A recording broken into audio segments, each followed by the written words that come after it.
La corteza cerebral es una estructura que comprende a la parte más externa de sustancia gris del encéfalo, formada por tejido nervioso, que es una capa de neuronas y conexiones neuronales que no es homogénea, ya que está formada por 6 capas de células y cada una con unas funciones concretas y específicas de las que hablaremos más tarde, que envuelve a la superficie de los hemisferios cerebrales.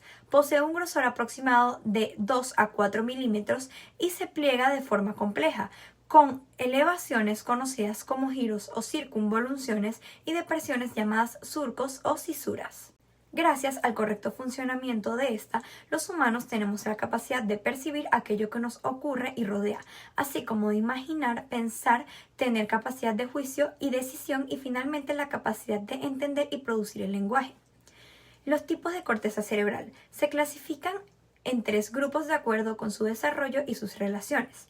Primero está la alocorteza, conocida también como alocórtex. Es la más antigua y se subdivide en arquicorteza y paleocorteza. Consta de 3 capas celulares, polimórfica, piramidal y molecular, y se asocia con el sistema límbico. Además, contiene de 3 a 5 capas celulares y regula el sentido del olfato. La segunda es la mesocorteza o mesocórtex, que es transicional y está ubicada entre la alocorteza y la neocorteza. Contiene de 3 a 6 capas y se encuentra en los giros de la ínsula singular y la parahipocampal. Y la neocorteza, que también es llamada isocórtex, es la región cortical más reciente y constituye al 90% de la corteza cerebral humana. Se encuentra en todos los lóbulos, a excepción del lóbulo límbico, y consta de 6 capas celulares o láminas. Las capas de la corteza cerebral. La corteza cerebral está formada por 6 capas horizontales diferentes de tejido neuronal conocido como materia gris, cada una con tipos de neuronas, conexiones y funciones específicas, teniendo una especialización diferente y ha sido originada en un momento del desarrollo humano distinto, por lo que estas capas han ido aumentando en cantidad, lo que ha implicado un potente desarrollo de nuestras capacidades cognitivas e intelectuales en comparación con otras especies animales. Estas son: la primera capa, que es molecular o plexiforme, es la más superficial, contiene pocas neuronas, pero está llena de dendritas y axones que integran la información de las capas más profundas. La segunda es la granular externa, compuesta por neuronas pequeñas y densamente empaquetadas, que son células granulares. Juega un papel importante en las asociaciones corticales, conectando diferentes áreas de la corteza.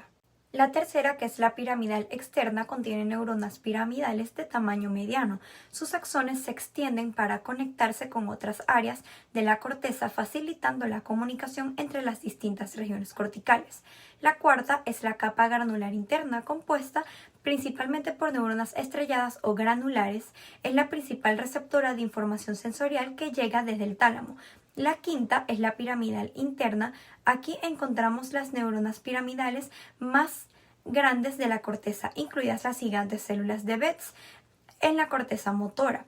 Esta es la principal capa de salida, enviando axones a estructuras subcorticales como los ganglios basales, el tronco encefálico y la médula espinal para controlar el movimiento y otras funciones. Y la sexta capa, que es la multiforme o polimórfica, la capa más profunda junto a la materia blanca. Contiene diversos tipos de neuronas que proyectan principalmente al tálamo, regulando la información que entra a la corteza. Aunque la corteza trabaja como un todo, la dividimos en 4 lóbulos principales nombrados según los huesos del cráneo que los cubren, y cada uno cumple con funciones distintas. Estos son el lóbulo frontal, que es el más grande, ubicado en la parte delantera del cerebro. Contiene la corteza motora primaria justo delante del surco central, actúa como el centro de control de la personalidad y la planificación, permitiéndonos organizar, tomar decisiones, resolver problemas, controlar nuestros impulsos, expresar nuestra personalidad y juicio moral. También es fundamental para el lenguaje hablado, puesto que contiene el área de Broca y el movimiento voluntario. El lóbulo parietal se encuentra detrás del lóbulo frontal. Contiene la corteza somatosensorial primaria justo detrás del surco central. Su función principal es procesar la información sensorial que viene del cuerpo, como el tacto, temperatura, dolor y la presión. También es vital para la orientación espacial, la navegación y la integración de diferentes tipos de información sensorial.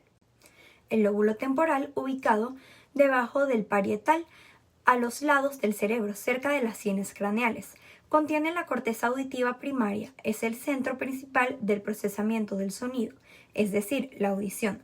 También se encarga de la memoria, la emoción y la comprensión del lenguaje, ya que contiene estructuras como el hipocampo, la amígdala y el área de Wernicke. Además, participa en el reconocimiento de rostros y objetos.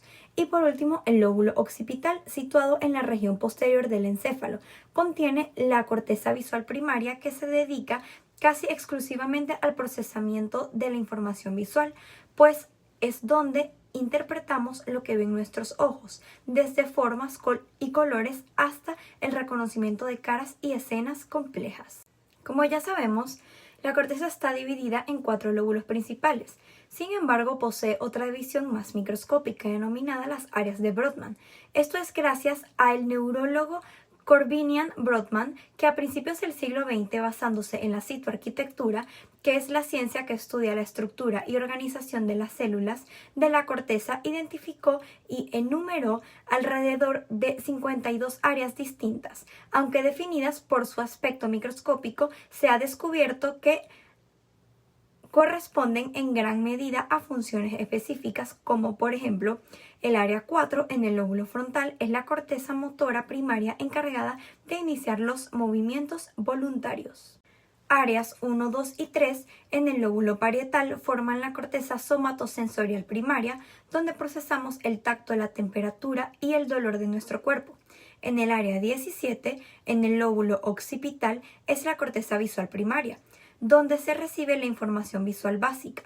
En las áreas 41 y 42 en el lóbulo temporal son las cortezas auditivas primarias para el procesamiento del oído, y en las áreas 44 y 45 en el lóbulo frontal, parte del área de Broca, cruciales para la producción del lenguaje. Finalmente, es importante recordar que la corteza cerebral también es increíblemente plástica, lo que significa que tiene la capacidad de cambiar y adaptarse a nuevas experiencias o incluso de compensar lesiones reorganizando sus conexiones, y que el cerebro funciona como una red interconectada. Aunque asignamos funciones a lóbulos específicos, la mayoría de nuestras habilidades complejas, como leer, escribir o razonar, requieren la colaboración de múltiples áreas corticales.